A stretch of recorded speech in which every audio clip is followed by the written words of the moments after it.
Hi kids! Do you know how to multiply using the repeated addition? Let's do it! In these 10 boxes, the addends will stay.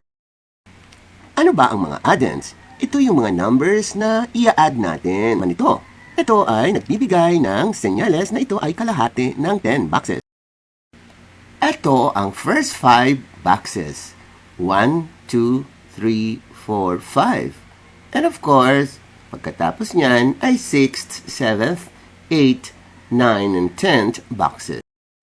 Itong boxes na nasa ilalim, ito ay mga sum o result of addition which is called sum. Let's try to add the following numbers. What is 9 plus 9? What is 18 plus 9? What is 27 plus 9?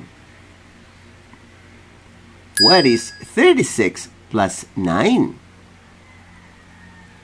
What is 45 plus 9? What is 54 plus 9? What is 63 plus 9? What is 72 plus 9? What is 81 plus 9? IVFC makes math easy. Walang kulalat sa math.